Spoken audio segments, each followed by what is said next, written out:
Tenang telah membawa resah, resah telah membawa kau kemari. Tapi kamarmu bukan di sini dan kau merantau lagi. The calm has brought the storm.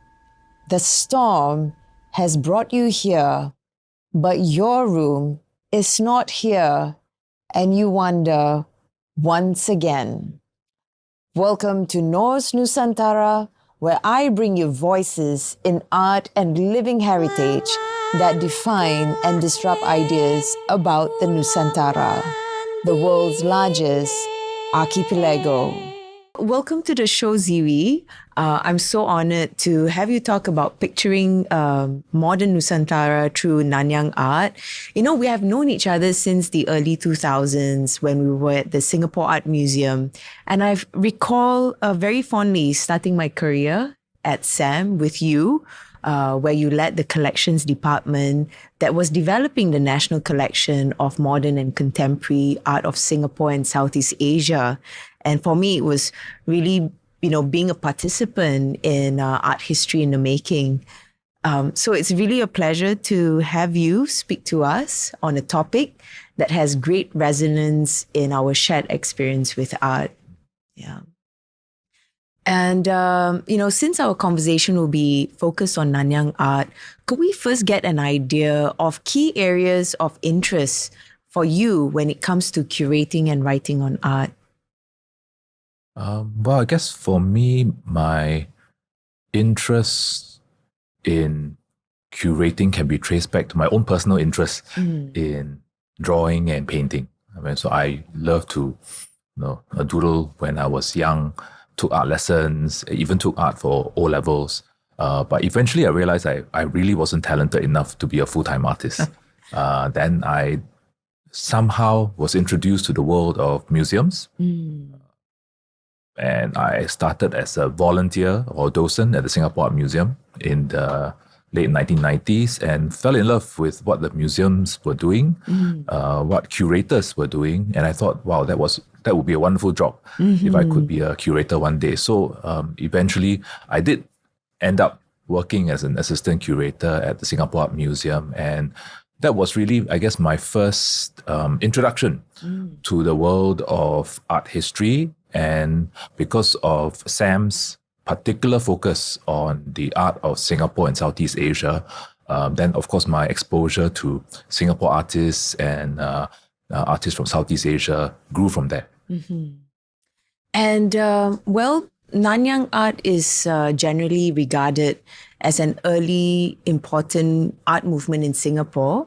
And before we go deeper into Nanyang art, please help us understand what the term Nanyang means, when in a way it also refers to one of the ways of regarding the Nusantara. Yeah. Well, I guess first of all, it's important to realize that Nanyang is a Chinese word, and translated into English, Nan means south and Yang means seas, right? So Nanyang means the southern seas. And that was a term which were used by the Chinese, the Chinese in China, when they were referring to the historic maritime trading regions south of China. So primarily we are talking about what is present-day Malaysia, Indonesia, the Philippines, Singapore. So these were the traditional trading ports which people in southern China had traded with. And over time, they used this term Nanyang to refer to this maritime trading network. So that's important to realize when we refer to the word Nanyang, that it's quite a China-centric term in how they referred to the region that we now know more commonly as Southeast Asia. Yeah. Thanks for breaking it down, because earlier when we had guests come throughout the show, we've been in discussion about the definitions of the Nusantara, and it seems to come from different vantage points other than the region itself. So having an understanding of what you just said about Nanyang is helpful. Because next I would like to ask you then, what is the definition of Nanyang art? What led to its emergence and rise? So that's a very interesting question, which is quite hard to answer because the entire development was very complex. So I guess if we want to kind of simplify the definition, we could say that Nanyang art really refers to a body of works that were created by a very specific group of artists. And primarily we are referring to a group of artists who had common cultural, historical backgrounds. Firstly, they were all born in China. Secondly, they grew up in the early 20th century China, when China had just left the imperial system and just became a modern republic. And China was really thinking about how it could be a modern nation state. And the people of China were thinking also about how they could be modern. And one of the ways that they've tried to modernize was, of course, through education. And they felt strongly that the arts was one way that the Chinese could be modern.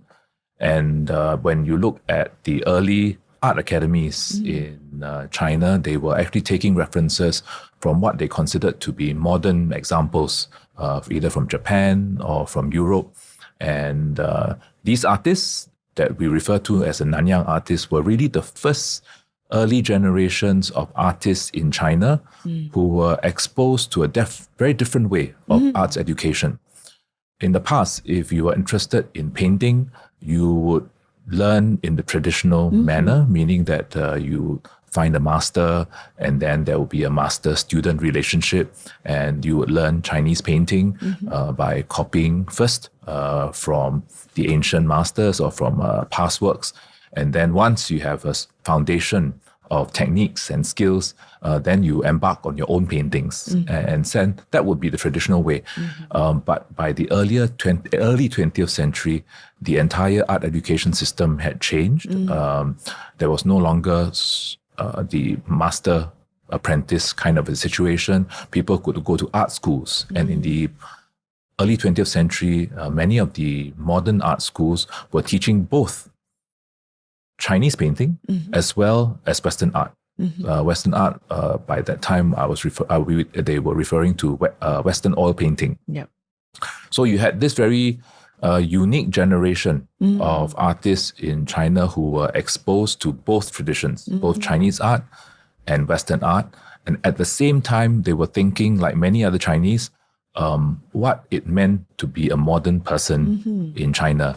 And they were also thinking about what kind of art they should create. So in the 1920s, 1930s, art took off in many different directions. Some felt that one way to modernize Chinese painting was to kind of incorporate Western principles. Okay. And for quite a number of the artists, they saw no contradictions between the two traditions. Because in Chinese ink painting, there is a philosophy or a tradition known as Xie Yi painting, which is that you are looking more at the subjective expression rather than trying to replicate physical reality. And that is very close to modern European art. We think about Impressionism, Fauvism, Cubism. It's also about moving from objective reality towards subjective expression. So many of the early Chinese artists of the period found great affinities between where modern European art was heading, and they felt that they could apply that or some of those principles to Chinese ink painting. So it was a really exciting period for artists in China then.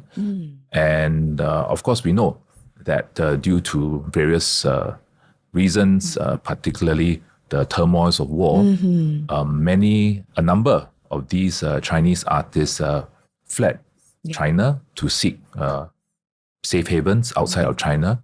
And some of them eventually migrated to this part of the world, which they call Nanyang, because by that time, in the early 20th century, there were already thriving overseas Chinese communities in different parts of the cities of Nanyang. And a number of them chose to settle down in Singapore. And by that time, after the war, post 1940s, 1950s, they found that Singapore provided a very ideal working environment for them to continue creating the type of art that they had done in China in the 1920s, 1930s.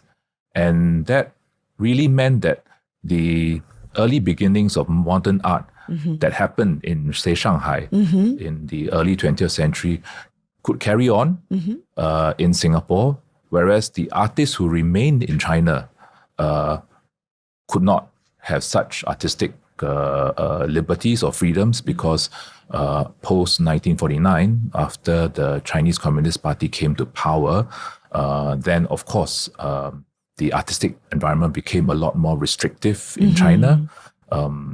Kind of modern artistic expressions were no longer encouraged, and artists in China had to more or less toe a stricter line, and the content of their art had to kind of promote national ideologies. So in a way, the types of modern art developments that took place in China found flowering in this part of the world, Nanyang. So when the artists arrived here in Singapore, because they could continue in relative kind of a freedom, they started to look at the environment around them. And of course, quite naturally, they took reference from their immediate surroundings, be it the people, the scenery, the local customs. And because they were exposed to two art traditions, the Chinese painting tradition as well as the Western modern art tradition, very often in their works, you do see a kind of a fusion of both styles. So I guess over time, scholars and art historians have kind of referred to the works created by this group of artists where they depicted local subject matter, but using a fusion of both Western as well as Chinese art traditions broadly, and we have broadly categorized them under the term Nanyang art. Okay. Wow, thanks for breaking that down for us very comprehensively. And it's interesting how the ruptures in history has gave birth to, the evolution of artistic expression, which now leads me to my next question. How then can the Nanyang in Singapore be understood in artistic and historical terms? Because it's not just artists and art, but there's an understanding it's also dealt with the schools as well. For example, Nanyang Academy of Fine Arts and so forth. So there's quite a complex web that, emerged here in Singapore as well. Yes. Almost an ecosystem, yeah. It's made more complex because the social political situation also changed in Singapore, right? You can understand that pre-war, it was quite natural for the people, the Chinese in Singapore, to use the term Nanyang, right? Because this was the area that they were living and working in. So even outside the artistic sphere, you would find institutions, organizations, businesses adopting the name Nanyang. Right, you had Nanyang Girls' School, you had Nanyang Academy of Fine Arts, you had, of course, the Nanyang University. And the important thing is these were all mainly established pre-war or pre-independent Singapore. But after Singapore gained independence in 1965, then you find that this term Nanyang was no longer so common, right? Because it really was a Chinese-centric term, all right? And in independent Singapore, there's this emphasis on multiculturalism, multiracialism, and where all the ethnic groups are treated equally. So the term Nanyang then was regarded as perhaps not quite appropriate to refer to the country, which is now an independent sovereign nation, Right. which is multicultural and multi-ethnic. So for a while, I guess the term Nanyang kind of faded into the background. But in recent years, it's been interesting to note that the term Nanyang has kind of come back again. And you find people talking about, they love to drink Nanyang coffee. Yes, indeed. Food is, or restaurants are now called, we're using the name Nanyang. You have some things known as the Nanyang music, for instance. So you find that nowadays the term Nanyang is used in a way to refer to perhaps old Singapore.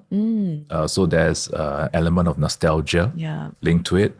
Or it's become a kind of a shorthand to describe Southeast Asia. Right. Yes. Describe the region. But for me, I tend to take the view that because Nanyang is a Chinese term, and it's a term that is derived from the perspective of China. Therefore, it's probably not so accurate to describe so many things as Nanyang. So, for instance, there are some today who feel that, Nanyang art is still being created by artists in Singapore. And I actually beg to differ because, if you are a young artist living in Singapore, working in Singapore today, you may create something that, looks like the painting that we have here by Chen Soo Pieng, a Nanyang artist. But I wouldn't say that, you should describe yourself as a Nanyang artist, right? Because the times have changed. Indeed. And it may be more accurate to describe yourself as a Singaporean artist or, a Southeast Asian artist, but not a Nanyang artist. Okay. Thank you for sharing with us this in a very simple and understandable way, context that underline art making. And speaking of art making, let's look at some key works by prominent Nanyang artists, starting with Chen Soo Pieng. And he is known to be one of the first Nanyang artists to incorporate local life and landscape into his works. Yes. Here we have Kampong Scene, dated 1937. Ziwi, please tell us who this artist is and about his inventive and distinctive artistic style. So, Chen Soo Pieng was an artist who was born in China, and he had the opportunity to be educated in the Shanghai Art Academies. So, as I said, like many of his peers, he was well-versed in both Chinese painting as well as Western oil painting. And throughout his life, he moved between these two mediums quite fluidly and quite freely. For him, I would say that he has always felt that art needed to be understood by the public, right? And therefore, as an artist, he never went into a fully abstract way of painting. So his paintings remain fairly representational or realistic. So the example that we see here is, of course, a painting done in Chinese ink and in the traditional long vertical scroll format, which has always been used traditionally by Chinese artists for landscape painting. So here you do see Chen Soo Pieng using the traditional format to create a landscape painting, but in this case, it's a tropical landscape. So something that you will not usually find in China, coconut trees and atap-covered houses on stilts. But I think what is much more interesting for us here is that Chen Soo Pieng has moved away from the traditional Chinese perspective. Because in traditional Chinese scroll landscape paintings, you would find that the objects in the foreground can be seen as clearly as the objects in the midground and in the background. Right. Yeah. But in Western perspective, you would expect that the objects in the foreground, being closest to you, would somewhat obstruct the view of the objects in the background. And this is precisely what you see now in Chen Wen Hsi's painting, because the objects here, the coconut trees in the foreground, are kind of obstructing the view of the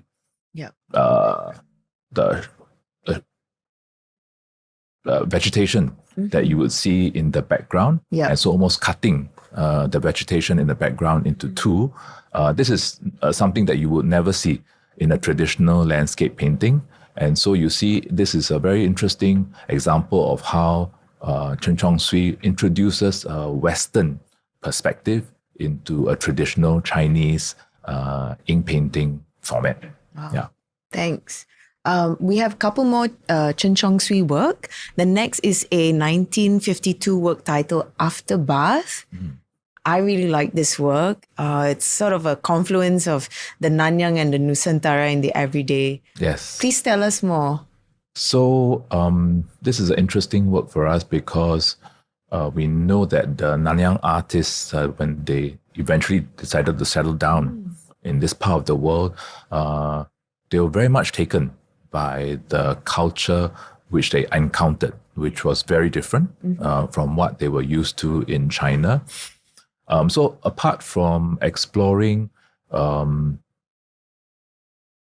their immediate surroundings, Chen Wen Hsi, together with some of his peers, also had the opportunity to visit other parts of Southeast Asia. So in particular, in 1952, they made a trip to Indonesia and spent quite a lot of time in Bali.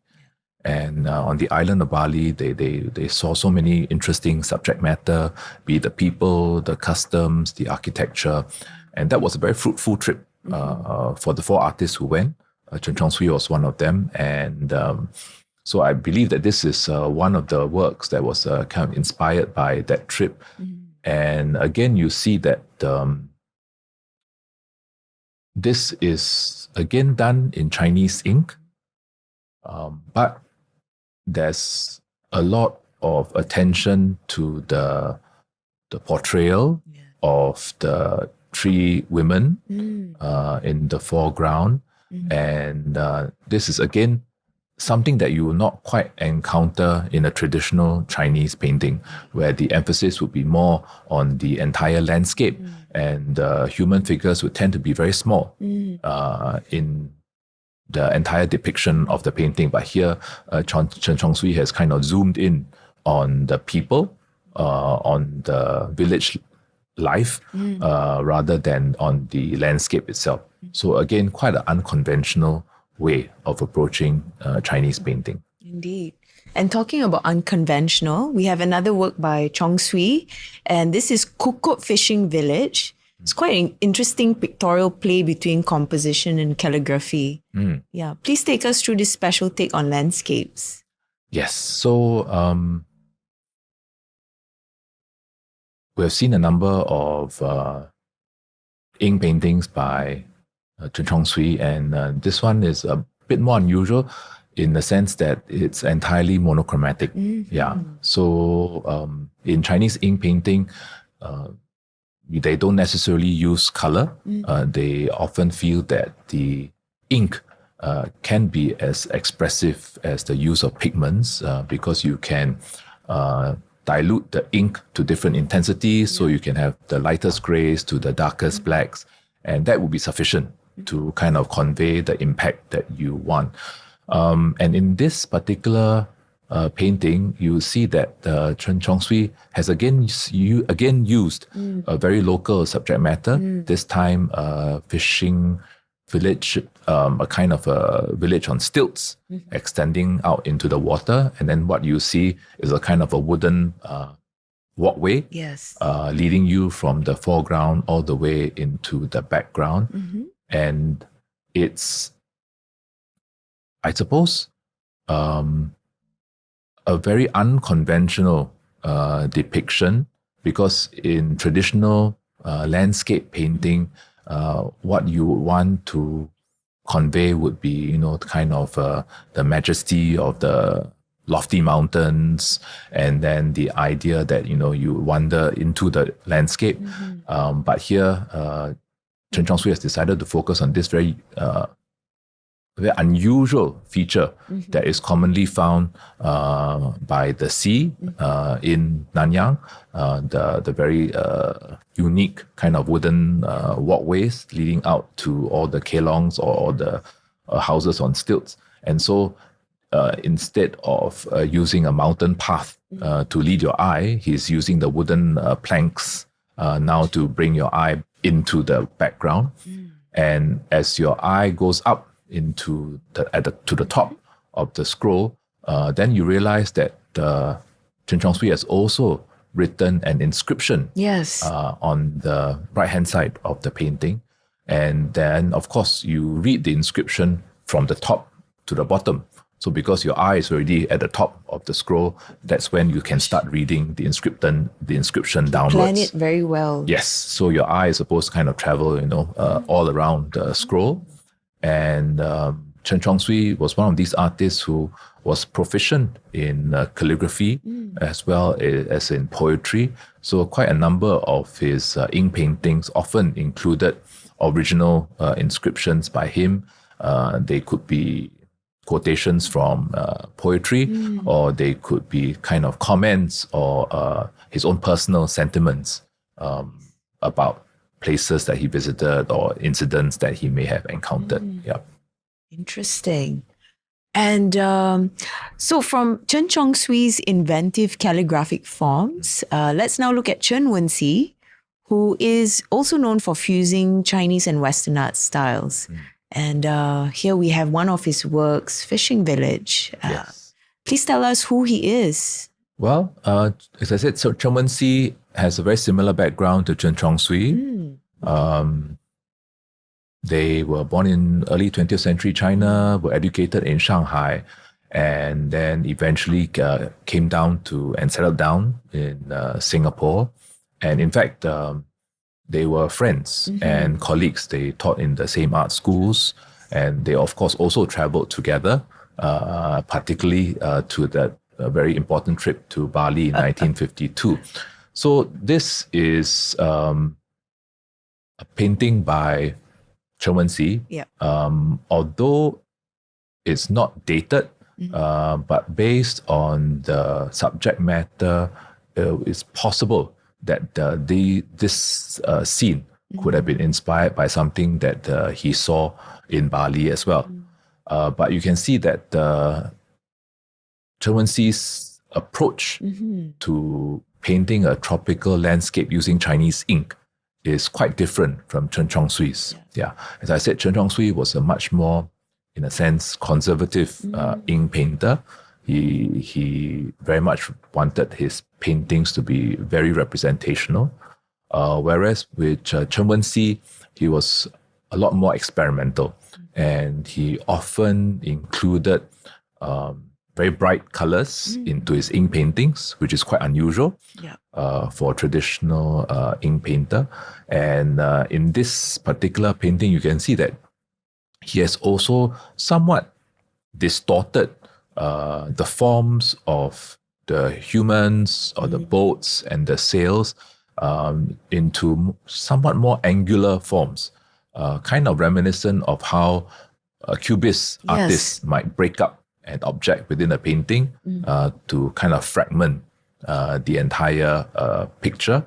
And so this is an attempt by Wen Hsi to, again, inject kind of a new element, ideas drawn from Cubism, Western modern art, abstraction, into a Chinese ink painting. And next is Malayan scenery from 1950s and 60s. And earlier you did mention about the Cubist abstract forms. And I just love how this bold black forms sort of elevate the experience of daily life. Yes. Yeah. So tell us your take on this work as well. Yeah, so as you have mentioned, this is another work by Chen Wen Hsi. And you can see how experimental he was. This looks quite different from the painting that we were discussing just now. Yeah. But both are Chinese ink painting done on paper. Both are on tropical landscapes. But here, Wen Hsi is inspired by the fishing nets hung out to dry, which was quite a common sight along the coast of Malaysia. And we know that many local artists often traveled up the peninsula and were drawn to these very distinctive landscapes. And in this particular depiction, you can see that Wen Hsi was very much taken by the very long fishing nets hung out to dry, and that became the focus of his painting rather than the nature or mountains and rivers that you would usually associate with Chinese ink painting. So here he's really kind of celebrating the life of the villagers and of the way, the kind of the fisherman's way of life in Malaysia and in the 1950s and 60s. Gosh. I mean, what I love about these artists, they didn't just stay in their studios, but they did go out. And because they came from so far away, you almost see the everyday in a different way through their eyes. Yes. Yeah. And speaking of travels, one of the key moments for the Nanyang artists was the historic trip to Bali in 1952, which led to new, exciting stylistic paintings. This trip has always been regarded as a watershed event in Singapore's art history. Could you please tell us who were on this trip and what happened during this event? Well, in 1952, four of these artists who already knew each other decided to make a trip together. And so these were Cheong Soo Pieng, Chen Wen Hsi, Cheong Soo Pieng, and Liu Kang. Yep. They all had very similar backgrounds, came from China, educated in Shanghai, and then exposed to both Chinese art as well as Western art. And all four found themselves in Singapore in the 1950s. And they happened to be all teaching in Chinese high school. So I think during the school holiday period, the four of them decided to travel, and they chose Indonesia. And in particular, they wanted to spend more time in Bali because they'd heard so much about the island of Bali, this very exotic place where they had very unique or distinctive customs. And of course, helped by the fact that I think pre-war, there were already a number of European artists who had come to Singapore and showed works based on Bali. Okay. So these four artists were very interested to see what Bali had to offer. So they made their way there, and they spent close to about a month traveling across Indonesia, spending most of their time in Bali. And in Bali, they found it a most productive place. They encountered, of course, local artists and saw that there was so much that they could use as subject matter for their artwork. So they were kind of madly sketching and taking photographs. I don't think they actually completed paintings whilst they were on the trip. So it was only after they came back with all that raw material that they decided to organize an exhibition a year after the trip took place. So in 1953, they held a joint exhibition at the British Council, and the exhibition was simply entitled Bali. Yeah. So when the exhibition opened, it created quite a stir because I guess this was the first time that there was a joint exhibition with such a strong theme, Bali. Yes. And for the first time, the public could see very wide range of artistic interpretations of Bali. And the exhibition attracted a lot of attention in the media, and many people went to buy paintings, including the the then Governor General of Malaya, Malcolm MacDonald, said to have bought, I think, 6 paintings for himself, and then also invited the 4 artists back to his residence for tea. So it created quite an amount of attention. Yeah. And I guess later on, people kind of attributed the beginnings of Nanyang art to this particular exhibition, which I would think is not quite fair because prior to the Bali trip, already in the 1930s, when some of these Nanyang artists like Chen Wen Hsi had already arrived in Singapore, they were already creating artworks that are very similar to what we regard as Nanyang art today. So I wouldn't say that the genesis of Nanyang art should be attributed to the Bali trip or to the Bali exhibition, but definitely the Bali exhibition generated a lot of attention on what these 4 artists were doing. And definitely it also, I think, inspired many younger or other artists in Singapore to start thinking about how they could depict or how they could express themselves through interpretations of the local and the regional. Okay. And maybe just to give us an idea of the pictures that was coming out from this trip, here we have an artwork by Cheong Soo Pieng titled Bali Beach in 1955.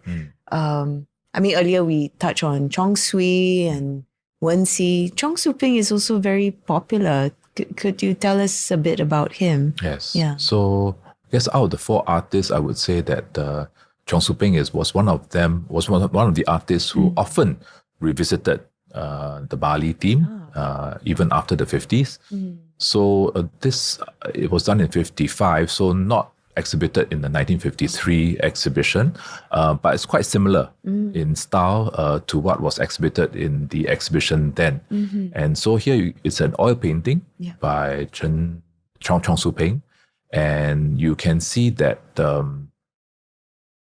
again, he was very inspired by some of the Western modern art trends like Fauvism, the use of very strong colors. There was also kind of fragmenting the surface.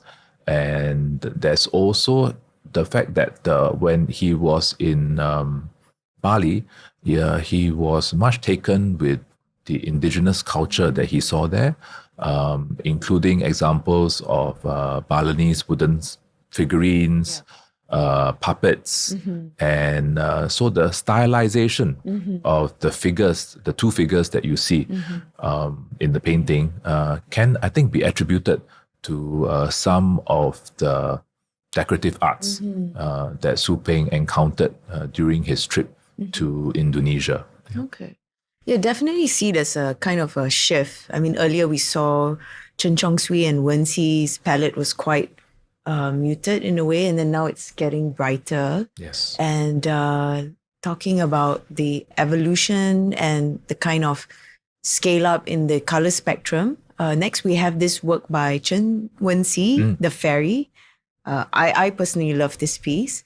But by looking at this visually striking piece, could you help us understand how the trip has influenced new artistic direction, for example, for Wen Hsi in this work? Yeah, so this is a work by Wen Hsi that was shown in the 1953 Bali exhibition, right? So it was included in that important show.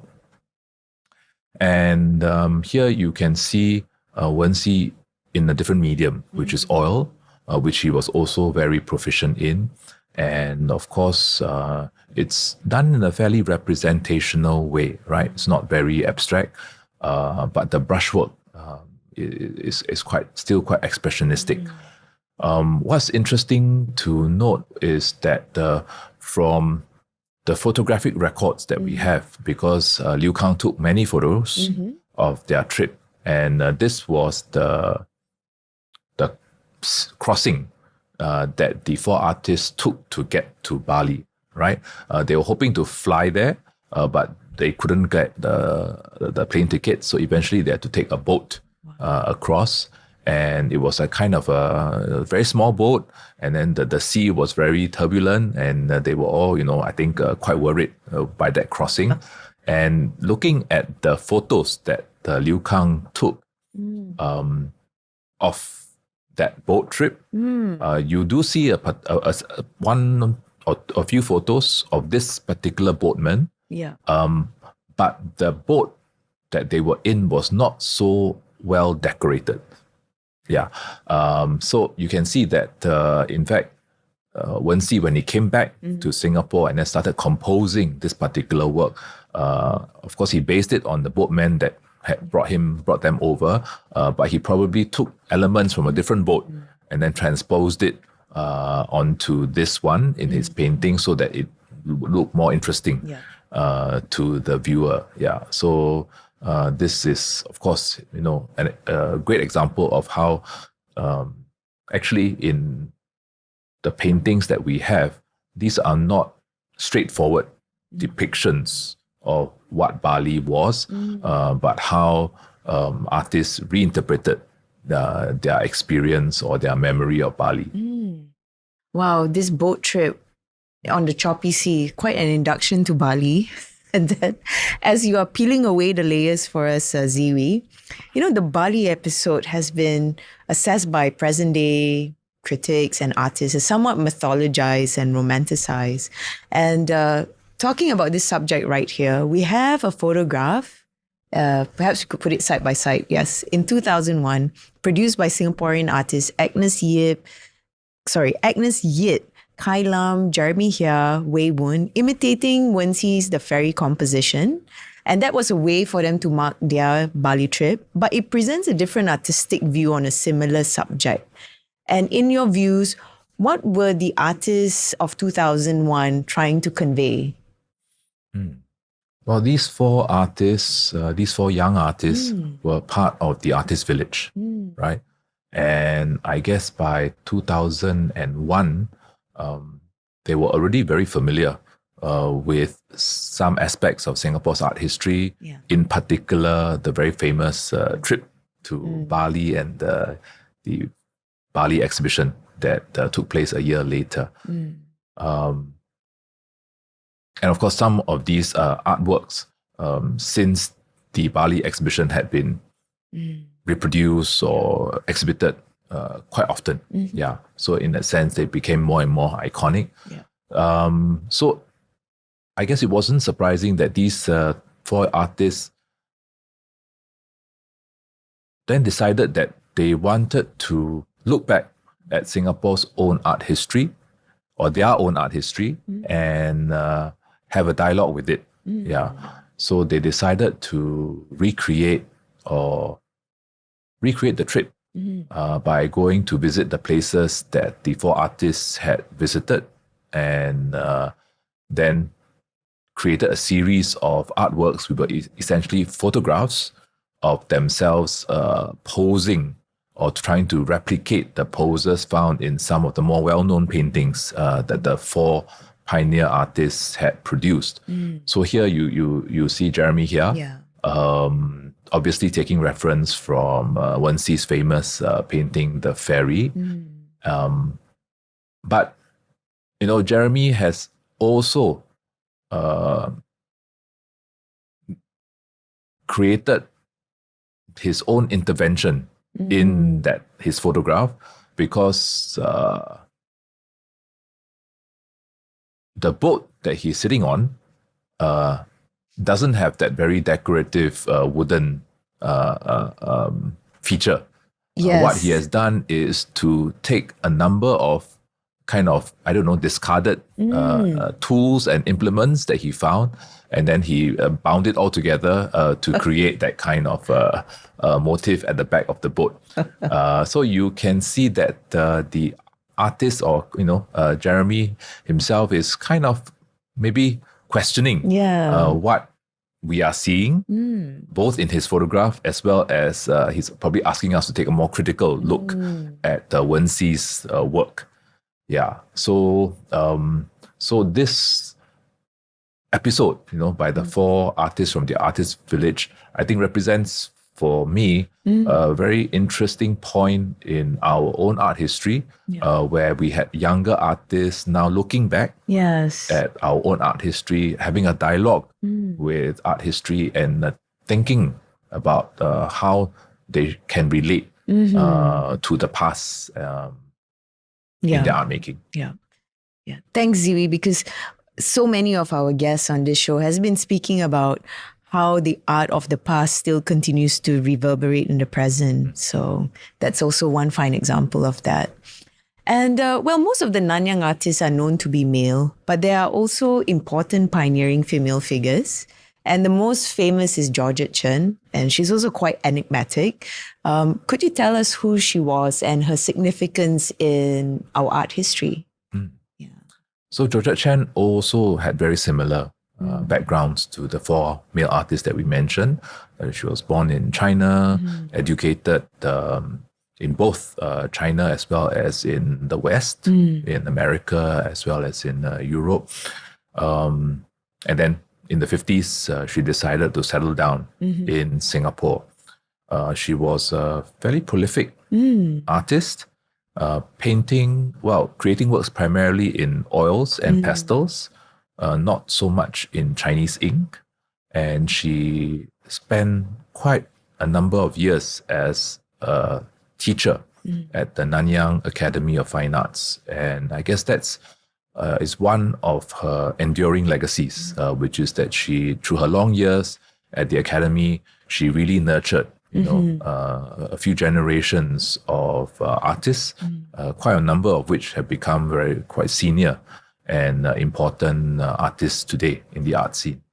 Okay. And earlier we saw how artists were engaging the region in their picture making. Similarly, Georgette has produced pictures of early Singapore that showed her close friendships. And this is one of it, a painting of Rohani. Please tell us why this is special and what was her relationship with Rohani. So as I mentioned, Georgette was an important art teacher. I think she developed very close friendships with quite a number of her students at Nanyang Academy of Fine Arts. For instance, the important sculptor Ng Eng Ting was a very close friend to her. And another close friend was this Malay female student known as Rohani. And so Rohani is depicted in a few portraits by Georgette Chen. This is one example. And of course, Rohani herself went on to become, to paint for quite a few years, although she, I think, subsequently kind of faded out of the art scene. But it's important to note that Georgette, being based in Singapore, over time, of course, grew to love the culture of Singapore very much, and in particular, the Malay community. So she took some effort to learn the Malay language, adopted a Malay name for herself, Chendana, slightly based on her surname, Georgette Chen. And through her works, many of them also depicting local peoples, be it her students or Malay families, people at work. You can really see her affinity for the local community. Lovely. And from the everyday, we also know about artists who celebrate or trace key moments of Singapore's history. And it's National Day today. Perhaps it's quite apt to discuss this piece, Chua Myati's National Language Class from 1959. So the temperament is a bit different from what we've seen so far. Please tell us about this work and its historical significance. So this is a work done by Chua Myati. And his background is, of course, very different from the Nanyang artists, right? Although Myati was born in China, but he actually came to Singapore when he was a very young boy. So in fact, his growing up years was wholly in Singapore. So he didn't go he doesn't to... really have much recollection or much experience in China, unlike the other artists. And of course, when he went to study art in the Nanyang Academy of Fine Arts, his teachers were the Nanyang artists like, Cheong Soo Pieng, Chen Wen Hsi, etc. So Myati is a much younger artist compared to the earlier artists that we mentioned. But by 1959, having graduated from Nanyang Academy of Fine Arts, a number of these young arts graduates were already producing art.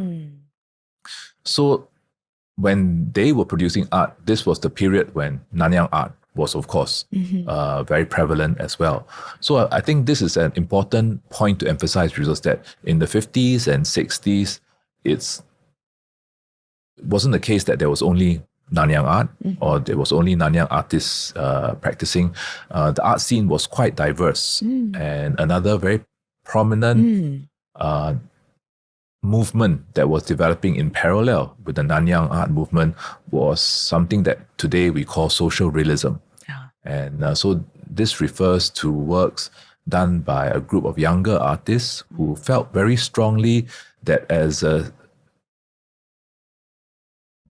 Singapore was moving towards, getting rid of the shackles of colonialism in the 1950s, moving towards independence, art had to have a purpose. And for them, they felt very strongly that art needed to reach out to the public and it needed to have a positive message, or if not, at least use art to point out the injustices of society. So in that light, the types of works produced by the social realist artists were quite different from the Nanyang artists. For the Nanyang artists, they were essentially, not many of them were making social commentary. They were much more interested in using art to express themselves, their own identity as artists living in Nanyang. But the younger artists felt differently, right? They felt that it was not so much about personal expression, but about what art could do for society. So in this work here, called National Language Class, Myati is depicting a group of Chinese students learning Malay, which was at that time promoted as Singapore's national language. This was 1959, the year that Singapore gained self-government. And at that point in time, it was felt that Singapore's ultimate aim was to merge with Malaya to form Malaysia. And therefore, it was important for everyone, all the races in Singapore, to have a common language. And at the time, Malay was advocated to be the national language for everyone. So here we see a group of Chinese students, maybe after school or after work, eagerly learning Malay in a classroom setting. And you can read this painting as an example of how artists like Myati was kind of advocating for a certain ideal, which was to for all of us to develop a common identity through a common national language. And this is, I guess, one of the reasons why this painting has become so iconic. So in fact, when this painting was first exhibited by Myati, the guest of honor then, who was the Minister for Culture, Mr. S. Rajaratnam, liked it so much that Myati decided to gift it to the minister, and that was how the painting ended up in the National Collection. And Rajaratnam hung it in the City Hall, which was where the Ministry of Culture was for many years. Wow. So it was a painting that was seen by many people who had visited the City Hall from the 50s to the 60s. Gosh, this is a historically loaded work of art. But then looking beyond pictures, Ziwi, and reflecting on the lives of these artists, the Nanyang artists, they were more than just artists working in solitary in their studios. Like so far I've gathered from our conversation, they were educators, they, established art societies to some extent, managed committees. I've also read that they produced and curated their own exhibitions, very active in cultivating their own patronage, galvanized communities. I mean, they did so much, and we just spoke about Miyati, where the legacy of his teachers lived on through him in some way. So, in your view, what is the legacy of our Nanyang artists? Well, I think the most important legacy that they left behind would be their body of works, right? And how through what they created, they produced something that was reflective of the type of society that Singapore was in then, and that Singapore in a way aspired to be, which was much more open, inclusive, multicultural country and society. And I think that is very much reflected in the Nanyang works that were produced by these artists at the time. Yeah, amazing. And Ziwi, I have one last question for you. When presented, I'm not saying if, I'm saying when, because I'm sure it will come. When presented with an opportunity to curate an exhibition on, say, Nanyang art and artists again, how would you do it? Wow, it's an interesting question. Having worked with you on some exhibitions, I want to hear your take. What would be like your dream way of curating the next exhibition, your next exhibition? Actually, I would like to, explore a few things. If I had a chance to, do something on the Nanyang art again. So one would be to have an exhibition which shows the complexity or the diversity of the art scene in the 1950s and 60s, which was when Nanyang art was at its peak, right? And to kind of show the public that yes, we all love and cherish Nanyang art, but in fact there were also other types of very interesting artworks being produced at the time, which doesn't quite fit into the definition of Nanyang art. So you had like social realism, you had the early beginnings of modern abstract art. So all these were happening at the same time as Nanyang art. So I think it would be interesting for an exhibition, a future exhibition, to show that diversity that was happening at the time. And I think it will also be it will also be interesting to do an exhibition that explores how Nanyang was expressed in the 1950s and 60s in other art forms. So apart from the visual arts, how was it expressed in literature, in music, in the performing arts, maybe in the graphic arts, and even in design, and to look at how this concept of Nanyang was kind of interpreted in different mediums and not just solely through the lens of paintings. Wow. I mean, those are two shows I definitely would look out for, and hopefully maybe even have the opportunity to work with you on. Looking forward to it. Yes. So Ziwi, we have barely scratched the surface of Nanyang art, but in this concise episode, thank you for helping us see the poetic, the public, the personal, reflected in these artist cosmopolitan experiences, sort of meshed in the crossroads of history. Thank you again, Ziwi, for taking us on this unique journey in picturing the Nusantara. Thank you for having me. Thank you, dear listeners, for tuning in to this episode of Norse Nusantara. Follow us on Instagram, TikTok, and subscribe to this podcast to hear more from leading thinkers and creators on picturing the Nusantara.